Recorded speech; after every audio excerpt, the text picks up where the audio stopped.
अजीजों, परमपिता का हम धन्यवाद देते हैं कि उसने हमें फिर से ये मौका दिया कि हम लोग सब इकट्ठा हों और परमेश्वर के बारे में हम सीख सकें। बाइबल स्टडी के माध्यम से हम लोग एक दूसरे से जुड़े हुए हैं और हर सैटरडे को जो मेरे द्वारा जो बाइबल स्टडी ली जा रही है उसके अंदर हम बात कर रहे हैं the gates of the temple and Jesus was in the old testament, यानी जो मंदिर के द्वार हैं और यीशु मसीह जो पुराने नियम में थे।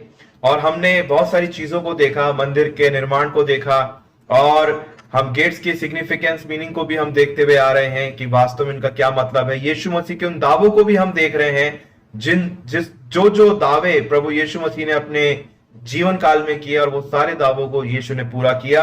और कुछ दावे अभी ऐसे भी हैं जो अभी पूरे होने वाले हैं और वो है यीशु मसीह का आगमन।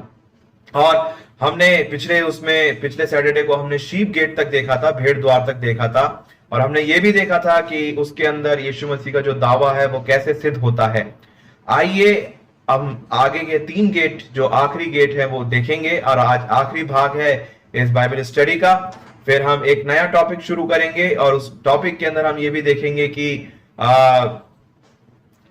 वास्तव में और क्या क्या परमेश्वर हमें अपने वचन के द्वारा सिखाता है। आइए हम अपने स्वरों को झुकाएं और खुदावंद से दुआ मांगे। धन्यवाद सर्वशक्तिमान पिता परमेश्वर, एक बार फिर से हम आपका धन्यवाद देते हैं सुंदर समय के लिए जो आपने हमें दिया। पिता, हम प्रार्थना करते हैं पिता आज के इस बाइबल स्टडी के लिए ये आपके दास के द्वारा नहीं बल्कि परमेश्वर के वचन के द्वारा होने वाला हो सके।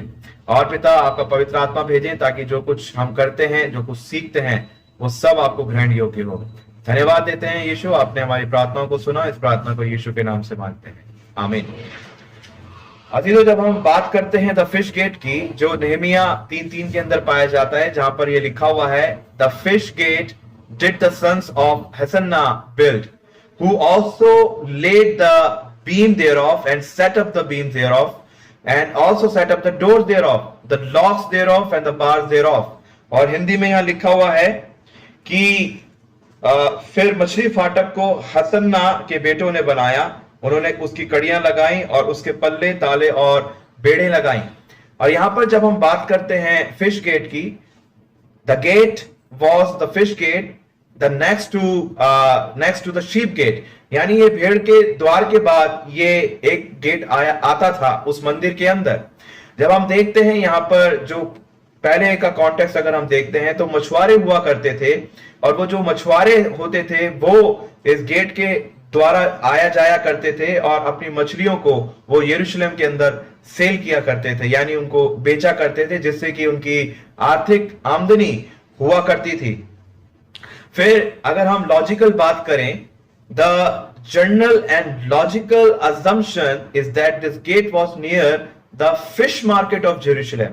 और जब हम एक लॉजिकल assumption की बात करते हैं तो ये जो गेट था ये यरूशलेम की जो मछली जो बाजार था उसके बिल्कुल करीब था, या आप कह सकते हैं कि इस द्वार के माध्यम से ही लोग उस मछली बाजार में प्रवेश करते थे। फिर जब हम अगली और बात करते हैं, in came the fishermen with their catches prepared for transport and sale by sorting or drying, and being on the north wall, the nearest side of the city of the lake of Galilee।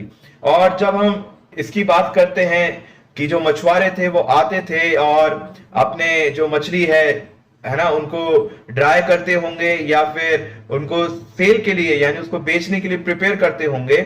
और ये north एक wall थी जो आप कहते हैं Galilei की जो सी थी, यानी गैलीली का जो सागर था उसके अंदर वो बिल्कुल नियरेस्ट था, यानी ये कि जो सोर्स था वो बहुत नियरेस्ट था और वहां से वो उस चीजों को जो मछलियां थी उनको पकड़ा करते थे और इस गेट के माध्यम से जेरूशलेम के अंदर वो ट्रांसपोर्ट यानी वो बेचा करते थे।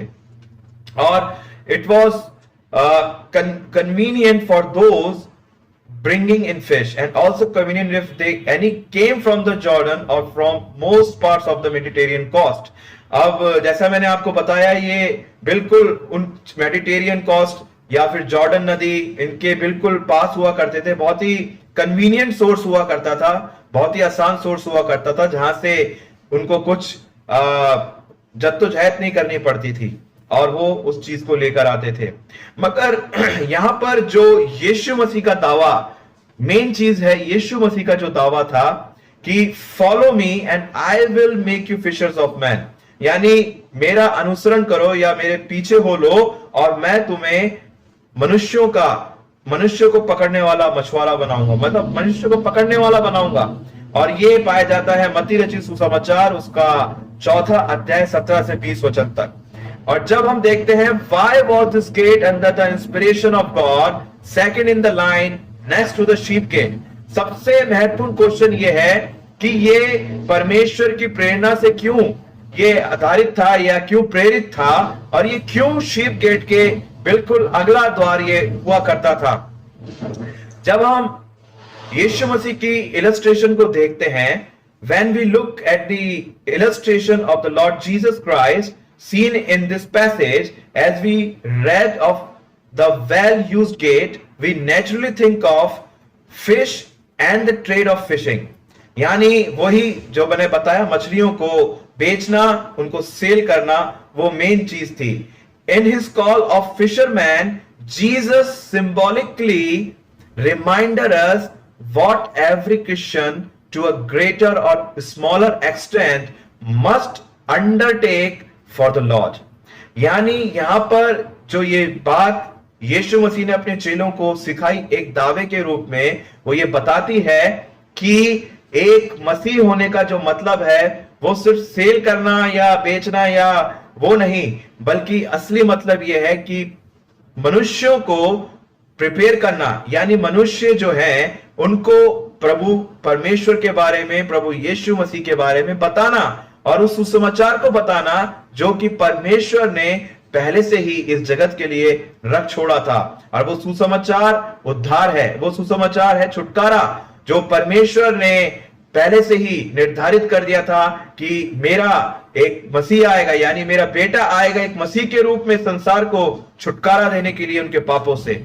और यहां पर ये एक सबसे बड़ा दावा पूरा होता है। जब हम देखते हैं कि इसका और क्या मतलब होता था, each must start training immediately after crossing through the sheep gate, यानी ये एक ऐसी व्यवस्था को भी बताता था, जैसे ही लोग भेड़ फाटक से जाते थे या गुजरते थे, तब ये नेक्स्ट गेट जो पड़ता था ये बताता था कि अपने आप को इमीडिएट तरीके से तैयार कर लेना, अपने आप को परमेश्वर के लिए तैयार करना, ताकि उसके कार्यों को पूरा कर सके और या उसकी इच्छाओं को पूरा कर सके।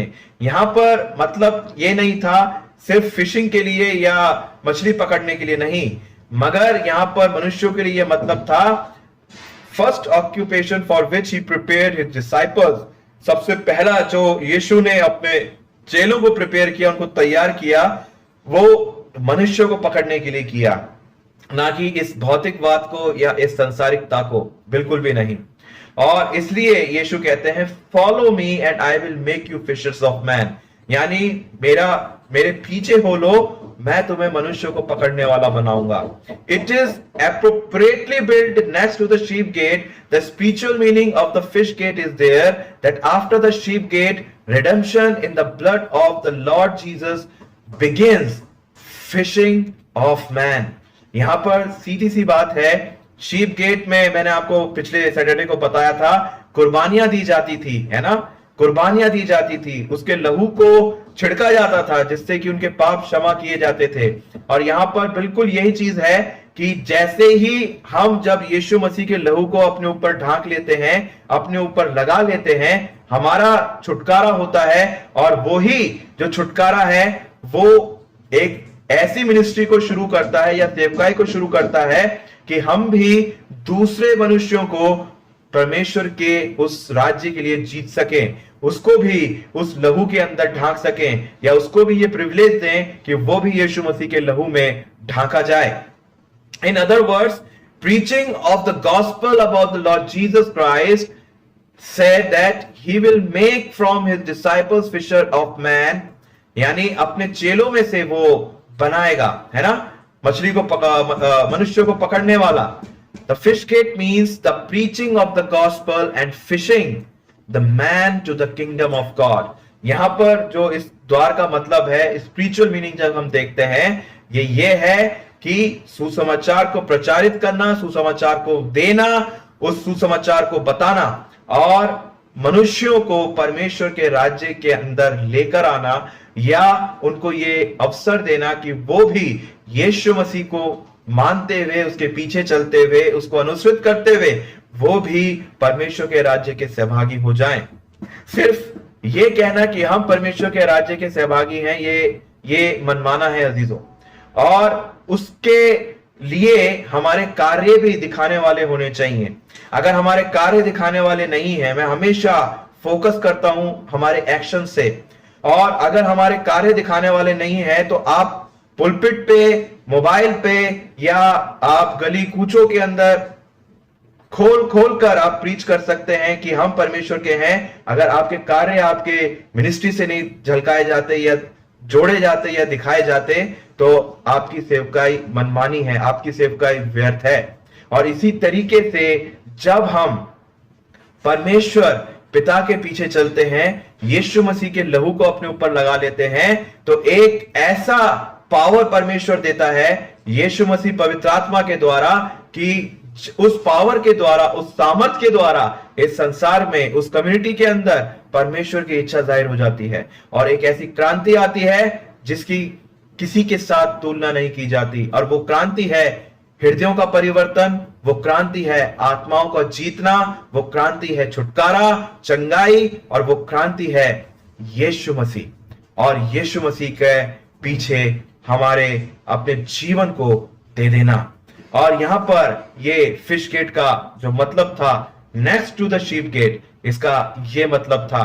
और मैं बताते हुए आ रहा हूं कि मंदिर के जितने भी द्वार थे वो व्यर्थ नहीं थे, सबका अपना अपना एक स्पिरिचुअल मीनिंग था, सबका अपना अपना एक आत्मिक उद्देश्य था जो परमेश्वर अपने लोगों के साथ चाहता था कि वो ऐसा करें।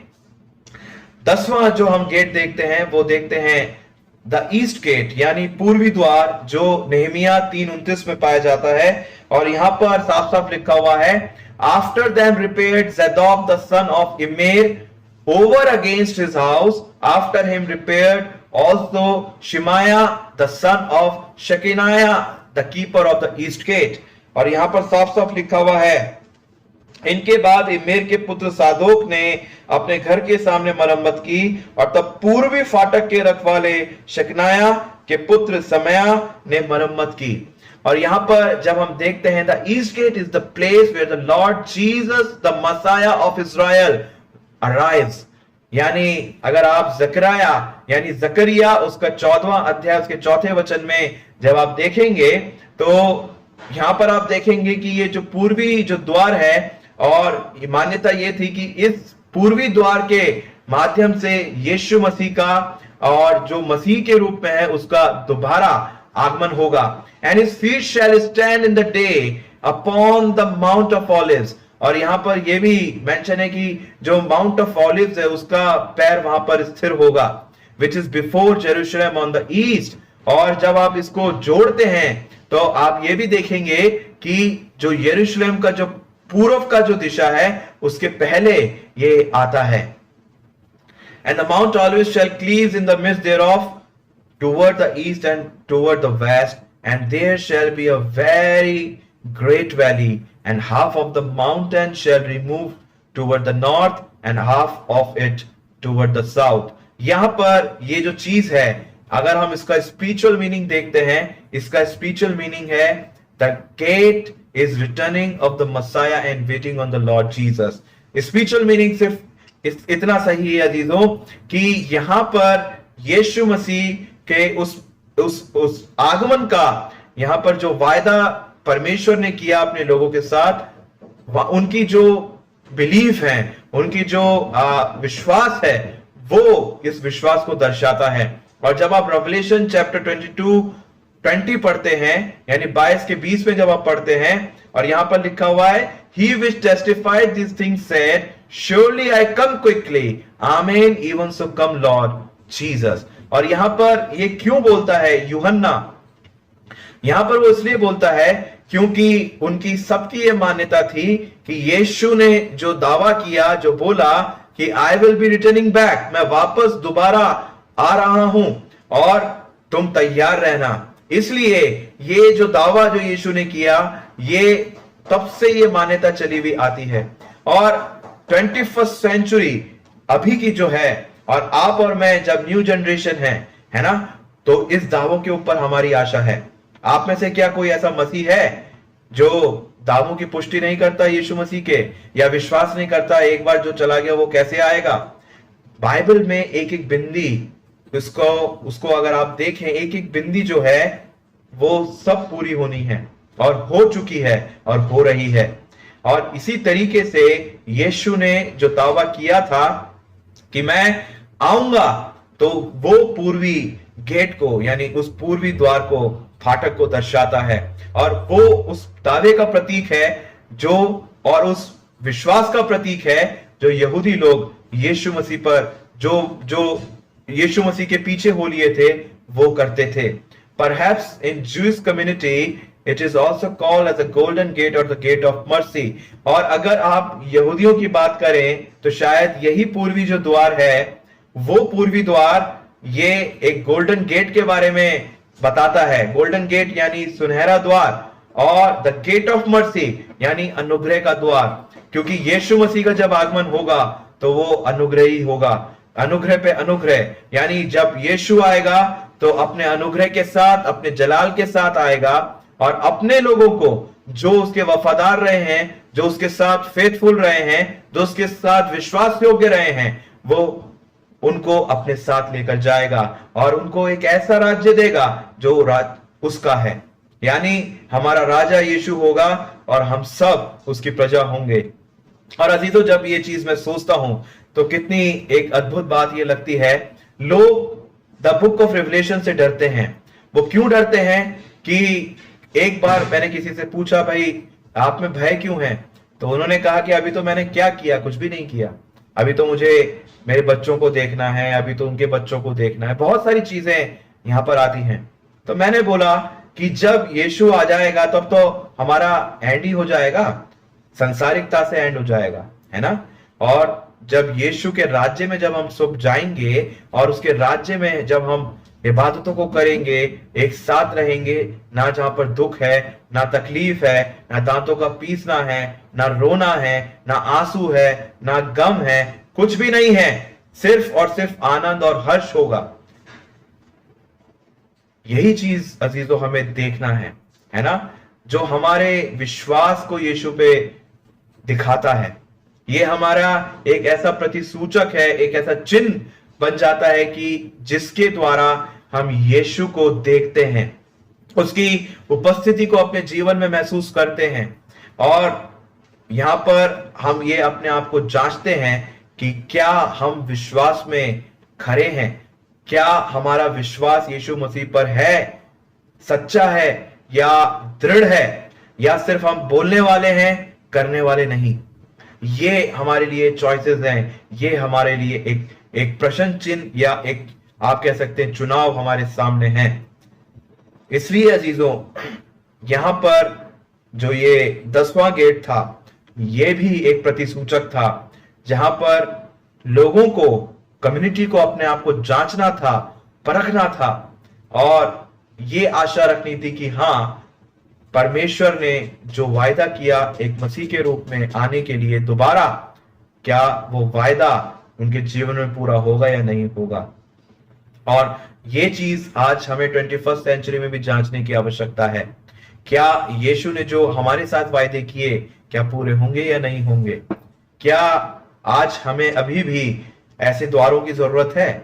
क्योंकि अब हमें एक ही द्वार दे दिया गया है, बाइबल, और इस द्वार के माध्यम से जब हम होकर गुजरते हैं, चाहे आप उत्पत्ति से गुजरिए, चाहे आप निर्गमन से गुजरिए, चाहे आप आगे नहमीया से गुजरिए, यशाया से गुजरिए, भजन संहिता से गुजरिए, या कहीं कहीं से क्यों ना गुजरिए, मगर इस बात को ध्यान रखिए कि अब जो द्वार है ये सिर्फ वचन है।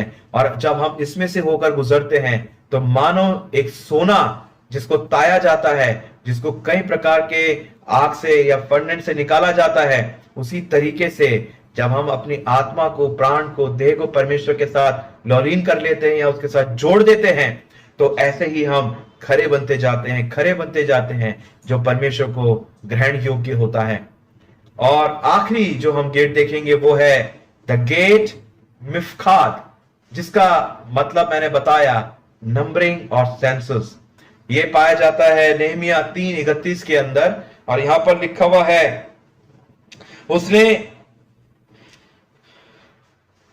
उसके बाद मिल्किया ने जो सुनार था नतीनों और व्यापारियों के स्थान तक ठहराए हुए स्थान के फाटक के सामने और कोने के कोठे तक मरम्मत की। और यहां पर मिफ्कात का मतलब होता है एक ऐसा अपॉइंटेड प्लेस या ऐसा एक जगह जो नंबरिंग हो, जो सेंसस को बताता हो, है ना। और स्पिरिचुअल मीनिंग जब हम इस गेट का देखते हैं, जो पाया जाता है एक ऐसे व्यू के अंदर, आइजेकियल चैप्टर 43 और 21 के अंदर, आइजेकियल चैप्टर 43 वर्स 21 के अंदर मैं आपके सामने पढ़ूंगा। यहेजकेल की पुस्तक उसका 43वां अध्याय उसके 21वें वचन में, और यहां पर साफ साफ लिखा हुआ है,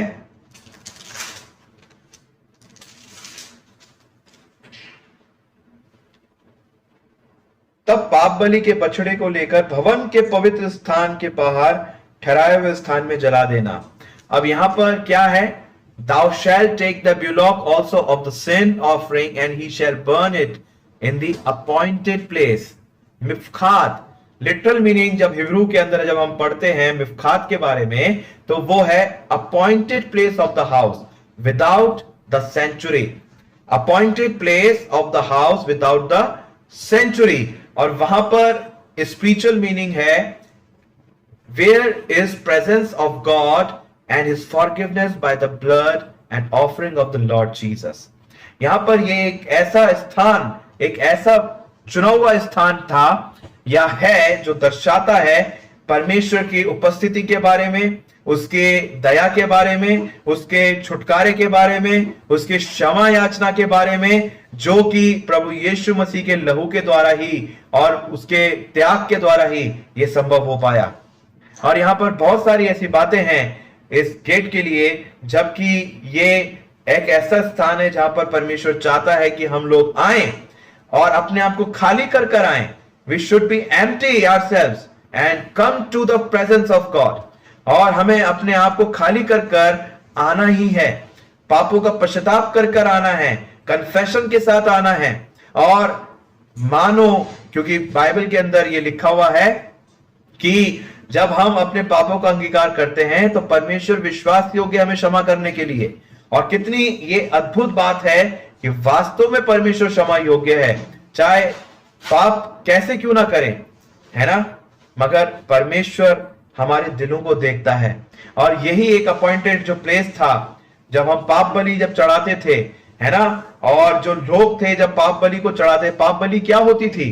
पाप बलि यही होती थी जब हम देखते थे इसको कि एक लैम को मारते थे या किसी जानवर को मारते थे और अपने पापों की क्षमा मांगते थे।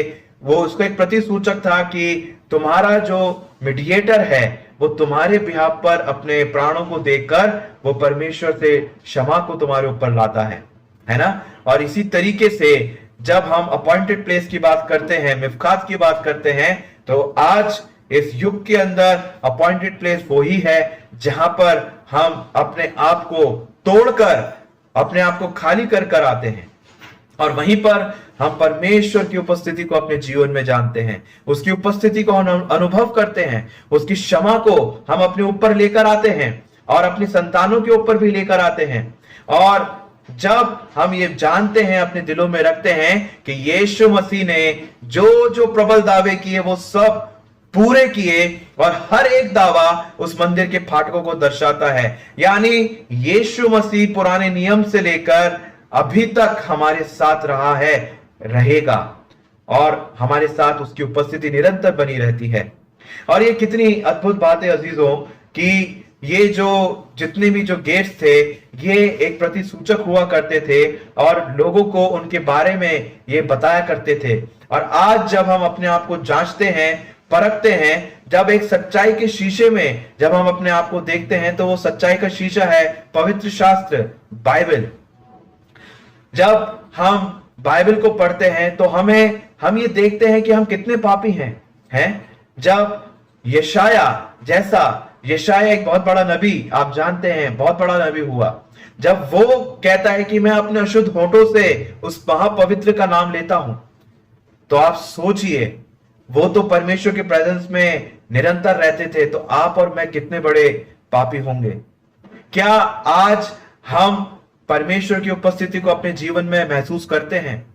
क्या हम डरते रहते हैं अपने गुनाहों से, या हम डरते रहते हैं उन संसारिकता भौतिकवादों से, हम डरते रहते हैं शैतान के जालों से, या हम डरते रहते हैं उन शैतानी बातों से जो हमारे इर्द गिर्द होती है, या हम अपने उस परमेश्वर के वचन को हम ऐसी मिट्टी में डाल देते हैं जो उगती तो है मगर जड़ नहीं पकड़ पाती, सूख जाती है। हम कहां पर स्टैंड करते हैं एक मसीह होने के नाते? कौन सा गेट हमारे लिए है? कौन सा द्वार हमारे लिए है? अब जो एक द्वार ही है वो है यीशु अपने वचन के रूप में।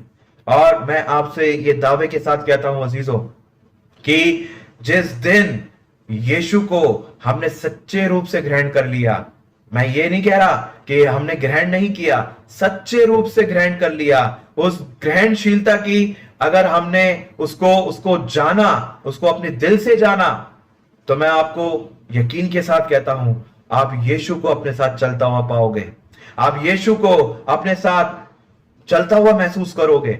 आप कहोगे यीशु तो मेरे साथ है। एक कहानी है और उस कहानी का एक एक एक एक जना था और वो कहीं जा रहा था अपनी कार के अंदर। अचानक क्या होता है, एक जना रोकता है उसको और लिफ्ट मांगता है और वो कहता है कि सर मुझे लिफ्ट चाहिए, आगे तक मुझे कहीं छोड़ दीजिए अगर आप वहां जा रहे हैं। उसने कहा ठीक है भाई मैं छोड़ दूंगा, और वो आगे बैठने लगा। और नहीं, उसने ये बोला कि और कोई तो नहीं है आपके साथ? तो उसका जवाब क्या था? नहीं, मेरे साथ एक जना और है। वो डर जाता है, वो कहता है कौन है सर, मुझे कोई दिखाई नहीं दे रहा। तो उसने कहा अगर तुम वास्तव में जानते कि मेरे साथ कौन है तो तुम ऐसा प्रश्न मुझसे नहीं पूछते। मेरे साथ पवित्र आत्मा की सहभागिता है, वो देखो मेरे बराबर में वो बैठा है। क्या ऐसा दावा हम कर सकते हैं? क्या ऐसे दावे के लिए हमें अधिकार मिला है? क्या इस दावे को हम साबित कर सकते हैं? अगर हम कर सकते हैं तो प्रेज गॉड, अगर नहीं कर सकते तो आज हमें जरूरत है कि हमें टूटकर, हमें खाली होकर परमेश्वर की प्रेजेंस में आना है और ये उससे मांगना है कि प्रभु होने दे कि तेरी प्रेजेंस मेरे साथ बने, प्रभु तेरी प्रेजेंस मेरे साथ हो। प्रभु मैं जानता हूं चाहे मैं किसी भी दुख में हूं, किसी भी संकट में हूं, किसी भी महामारी में हूं, किसी बीमारी में हूं, मगर तू मुझे संभालने वाला है। मैंने सब तुझे दे दिया और यकीन मानिए उसी क्षण आपके कंधे में से बोझ जो होगा खत्म हो जाएगा, आपके दिल में जो भय होगा हट जाएगा, आपके अंदर जो व्याकुलता होगी वो भी जाती रहेगी। और यीशु कहेगा मेरे बेटे या मेरी बेटी, मेरा हाथ तेरे ऊपर है, मेरा हाथ तेरे हाथों में है, मेरा हाथ तेरे हृदय पे रखा हुआ है, चिंता मत कर, आई एम विद यू, मैं तेरे साथ हूं। इसलिए उसका नाम इमैनुएल रखा गया अजीजों। और वो बताता था कि यहोवा परमेश्वर हमारे साथ है। और इसलिए बाइबल के हर एक दावे पूरे हुए और एक एक बिंदी परमेश्वर ने पूरी की यीशु मसीह के रूप में। एक एक चीज दावे के साथ यीशु मसीह के रूप के अंदर पूरी हुई है अजीजों। और हमारा जो प्रभु परमेश्वर है वो यूनिक खुदा है, एक ऐसा जिसकी तुलना हम किसी से नहीं कर सकते। इसलिए अजीजों हमारा जो शरीर है पवित्र आत्मा का मंदिर है। इस मंदिर के अंदर ये सारे द्वार हो सकते हैं और सिर्फ एक ही द्वार जो हमारे को दिया है वो है यीशु। और जितनी भी हमारे अंदर जो गंदी चीजें हैं, द्वेष है, व्याकुलता है और हर प्रकार की जो चीजें हैं उसको हमें निकालना है। और जब हम देखते हैं, जब यीशु ने कहा मुझसे पहले बहुत से आए जो चोर और डाकू थे, अब आप कहेंगे कि जितने भविष्यवक्ता हुए वो सब चोर और डाकू थे, ऐसा नहीं है। उनका मतलब था वेदना से, कि जो लोग पहले थे वो हिपोक्रिट्स हुआ करते थे। हिपोक्रिट्स जो अपने मतलब को, अपने स्वार्थ को साधा करते थे, जो अपने बारे में ही सोचा करते थे, जनता को वो तुच्छ जानते थे, जनता को वो छोड़ देते थे और अपने अपने बारे के अंदर वो जानकारी रखते थे। इसलिए चोर और डाकू का काम होता है चुरा लेना और लूट लेना। इसी तरीके से जो शैतान लूटता है अपने लोगों को, चुरा लेता है यीशु के लोगों को। और इस ट्रैप से हमें बचना है, इस ट्रैप से हमें मुक्ति, छुटकारा पाना है। और सिर्फ वो जो ट्रैप, जो छुटकारा हमें दे सकता है वो परमेश्वर है, यीशु है, उसके अलावा और कोई भी नहीं। चाहे आप कहीं पे भी चले जाइए, दुनिया के किसी कोने में भी चले जाइए, आपको यीशु के अलावा कोई छुटकारा नहीं दे सकता। और ये एक प्रबल दावा है जो कि वचन के अंदर पाया जाता है। इसलिए यीशु ने कहा, मार्ग, सत्य और जीवन मैं हूं, है ना, मैं द्वार हूं, मैं भेड़ों का द्वार हूं। और यीशु का दावा करने वाले आज इस संसार में बहुत आ चुके हैं, कहते हैं हम यीशु हैं, हम मसीह हैं, हम ये हैं, हम वो हैं। इस दावों से सावधान रही है, क्योंकि परमेश्वर ने हमें मूर्खता की आत्मा से नहीं भरा, परमेश्वर ने हमें बुद्धि की आत्मा दी है और उस बुद्धि को हमें अपने साथ लेकर चलना है, हमें निशाने की ओर बढ़ना है। और जो विजडम जो हमें दिया गया है पवित्र आत्मा के द्वारा, उस विजडम को हमें इस्तेमाल करना है। और हमें वो विजडम कैसे मिलेगा? जब हम वचन के अंदर सटीक होंगे, वचन को जब हम पढ़ेंगे, उसको मानेंगे और उस पर हम चलेंगे। और यही जो बातें हैं ये भलाइयों को उत्पन्न करेगी। और जब परमेश्वर का आगमन होगा तो परमेश्वर हमें अपने अपने हाथों में लेगा, अपने राज्य में हमें सहभागी करेगा और कहेगा, मेरे बच्चों राज्य करो। कितनी अद्भुत बात यहां पर हमें देखने को मिलती है। इसलिए हमें मंदिर को, जो पवित्र आत्मा का मंदिर है, हमें इसको साफ रखना है। और सैक्रिफाइस हो चुका है, अब सिर्फ और सिर्फ हमें अपनी गलतियों को मानना है, अपने जो पाप है उनको अंगीकार करना है और परमेश्वर से क्षमा मांगनी है कि परमेश्वर तेरा छुटकारा, तेरी चंगाई, तेरा क्षमा हमारे ऊपर आए, हमारी संतानों के ऊपर भी चले।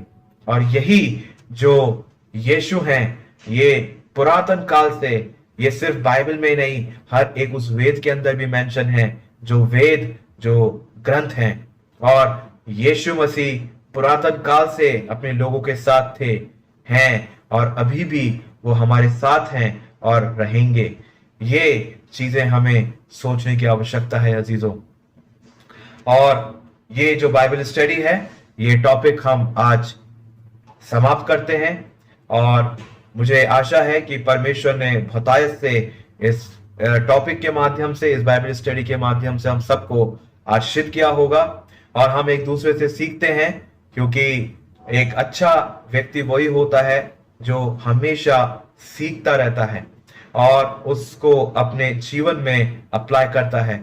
और इसी तरीके से जब हम बाइबल की गूढ़ से गूढ़ बातों को जब हम सीखते हैं तो हम परमेश्वर की इच्छाओं को जानने लगते हैं, उसकी इच्छाओं के पीछे हम चलने लगते हैं। और यही परमेश्वर की इच्छा होती है। अगर आगे भी जब सैटरडे होगा, एक नया टॉपिक शुरू करेंगे और देखेंगे कि परमेश्वर उस नए टॉपिक के माध्यम से हमें क्या सिखाना चाहते हैं। आइए हम अपने सरों को झुकाएं और खुदावन से दुआ मांगे। धन्यवाद सशक्तिमान पिता परमेश्वर, एक बार फिर से हम धन्यवाद देते हैं इस सुंदर समय के लिए जो आपने दिया पिता।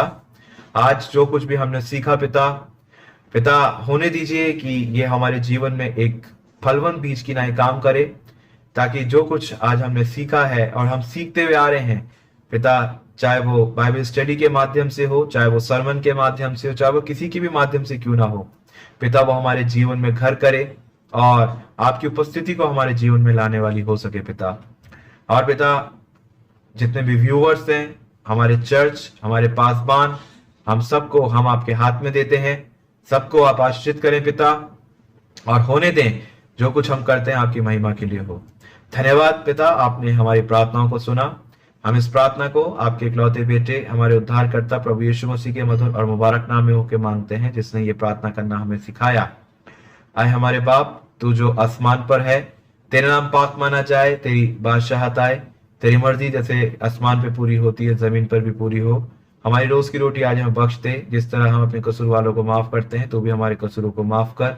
हमें आजमाइश में न पड़ने दे, बल्कि बुराई से बचा, क्योंकि बादशाहत, कुदरत और जलाल हमेशा तेरे हैं। आमीन। आइए बेनेडिक्शन के साथ हम लोग रुखसत हो। And now may the grace of the Lord Jesus Christ, the love of God, and the sweet communion of the Holy Spirit rest and abide with all of us, especially with the congregation and all Christian community and all the people, those who are suffering and those who are seeking your presence, O Lord. Rest and abide with all of us now and forevermore. Amen.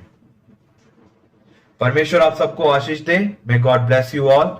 और online के माध्यम से हम worship अपनी conduct करते रहेंगे और हम सभी का धन्यवाद देते हैं। आप जुड़ रहे हैं निरंतर और बहुत ही अच्छा लगता है कि जब हम थके हारे आते हैं अपने घरों पर, जब हम बैठते हैं और जब हम बाइबल स्टडी को हम सुनते हैं, हमारा मन हल्का होता है, बहुत ही हमें डिलाइटफुल महसूस होता है ना।